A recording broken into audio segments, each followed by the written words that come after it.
So in conjunction with you learning about the First Amendment and using your packet, the packet you went through the questions and wrote some answers down that you thought you knew. So now here are the answers to that packet. So go through this video. You'll hear my voice every once in a while, but not consistently.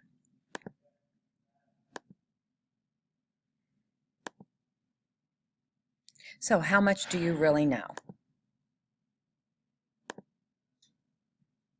The Bill of Rights is the first 10 amendments to the Constitution. Went into effect December 15th, 1791. How does it begin?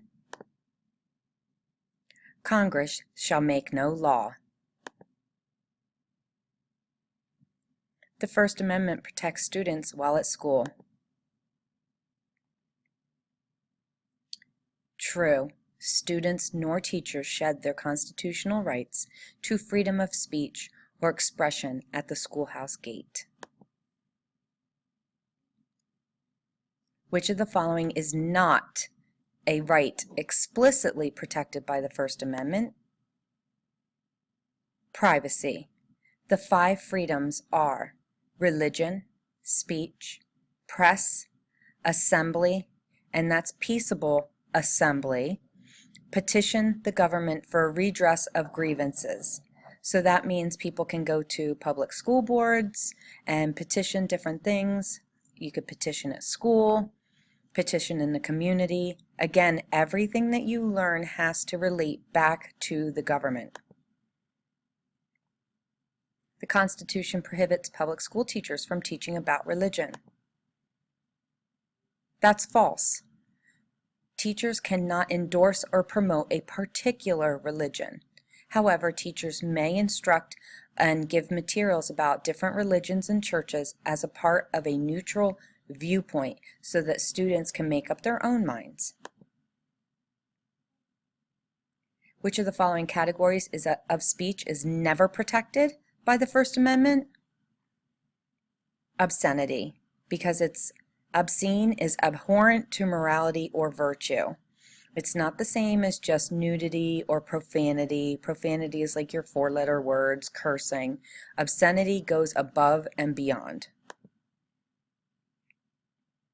The First Amendment protects a person's right to burn, including burning the American flag as a form of political protest. That is true.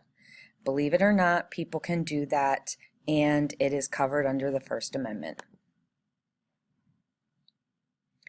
Bart's scenario, the answer to all of that is that government officials. So Bart's mother can stop him from doing things. She's his mom. However, police cannot ask him to stop as long as he is doing it peaceably and he's doing it in a public location. In front of a storefront where the store owner owns something, that's not necessarily public. If he's doing it in the town square, that is owned by the government. Again, everything that you think about when it comes to the First Amendment, you have to relate back to the government. Not privacy, not personal businesses or personal people. At what age does the First Amendment begin?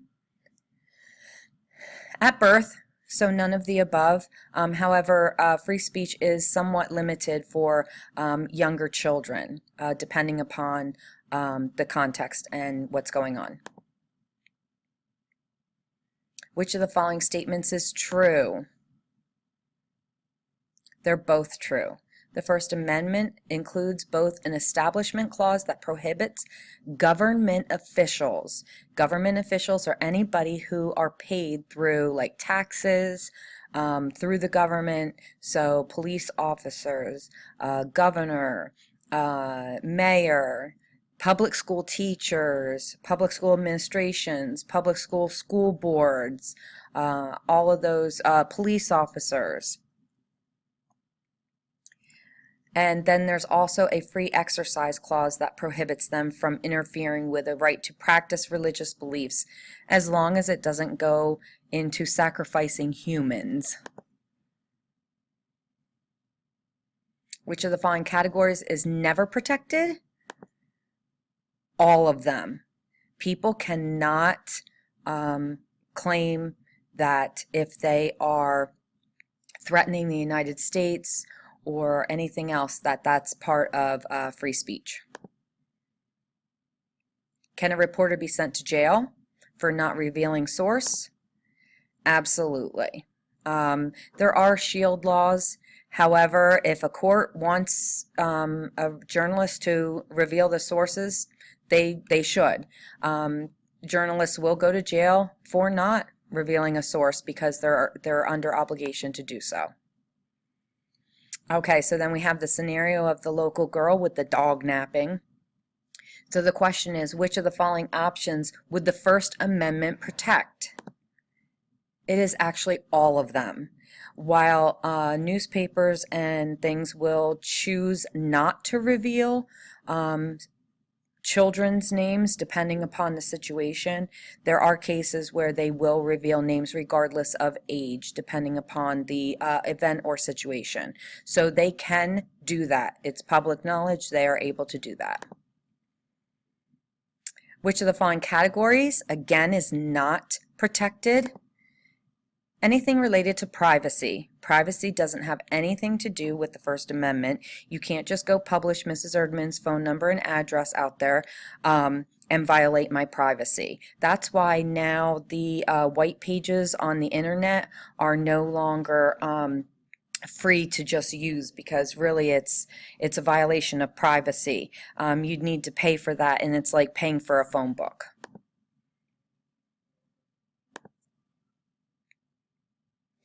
Can the government ban song lyrics? False, because that has nothing to do with the First Amendment. Okay, that's why artists can do that. However, the FCC can restrict the actual speech, and that's why a lot of musicians will have to redo their lyrics in order for it to be broadcast over the airwaves, because you just don't know who actually is listening to it. So the FCC can do that. But as far as the First Amendment goes, they can't restrict song lyrics.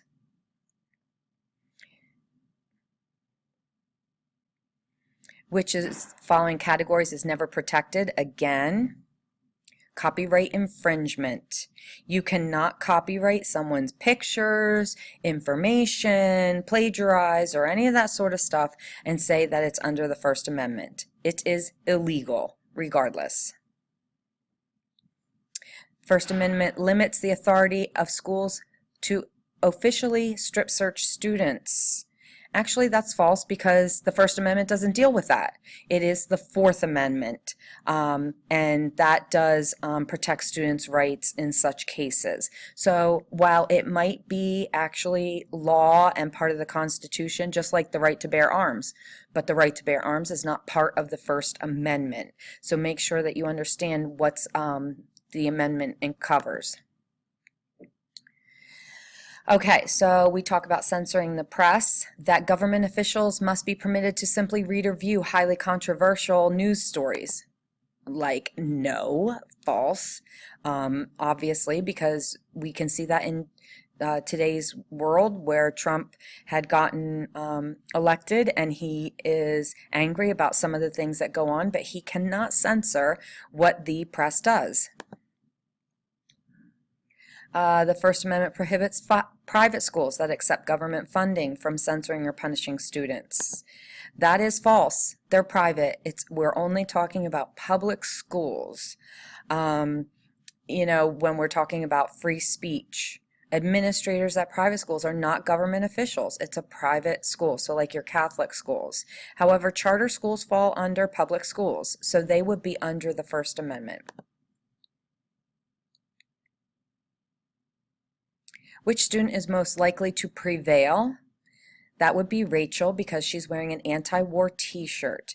The other ones come into when we talk about dress codes, and why dress codes are enforced is that everybody has the right to a public education in the United States, and some of the rules that are made is so that everyone has the same education. So whether it be safety because of shoes, or something being distracting in the educational realm. such as hair or midriff shirts or something inappropriate. Schools can do that. However, if someone wants to wear an anti-Trump shirt or an anti-Hillary Clinton shirt or something like that, again, that is permissible because of First Amendment. However, if it starts to create a distraction and becomes something that stirs up trouble, that starts a fight, that's when there becomes an issue, and First Amendment then will not cover someone. Church and State Clause prohibits students from praying in class before a test. That would be false. Students can pray if they want to. Again, it's First Amendment and it's public school. Students cannot be forced to pledge allegiance. That would be true. Students do not have to pledge allegiance. However, school rules, at least here, state that students must at least be respectful of other people. So creating a ruckus, talking, having loud music, that sort of stuff is prohibited.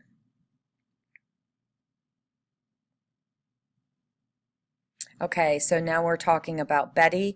What is she allowed to do and be protected under the First Amendment? That would be everything. She has protection for everything that she wants to do. Independent speech activities on or off campus. It doesn't matter as long as it doesn't interfere. This is the key. Does not interfere with normal school activities. Because while someone else has free speech, that doesn't mean that they can stomp on someone else's and, their right to an education. So talking about public schools enacting a campus speech code that prohibits this kind of harassing, demeaning, technically, it is false. However, because of bullying and different things like that, it is... there's a gray area there with the whole First Amendment and what people say and do.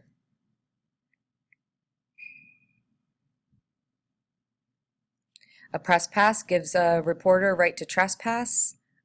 No, that's false. They can't just go to private property and do whatever they want because they're the press.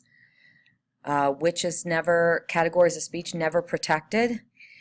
Defamation. Defamation means to defame someone, which means to actually hurt that person's reputation through lies and slander. So that is not protected under the First Amendment.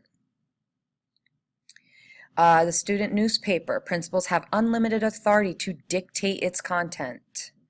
That is false. While Mr. Laporta technically is the overall editor of the newspaper because it's the Freedom Forum, he does not dictate its content. It comes from student, and it is student journalists, and students have the right to go to student press law if they feel that their First Amendment rights are being violated.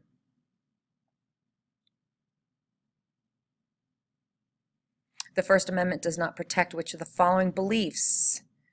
It protects everything. Religion is religion, even those that people don't really like Satanism or satanic, stuff like that. When it comes to cults, that's a little different because now we're talking about possibly harming people.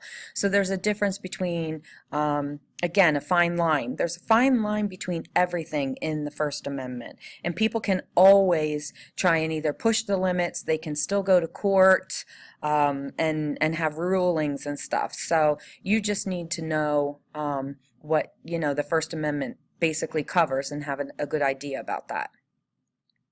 So we're talking about a certain group and what's happening in this town and what the mayor wants to do. So which of the following statements is true? His plan is actually illegal. He can't just say, oh, this group, we're going to hold a town meeting and everybody gets to vote.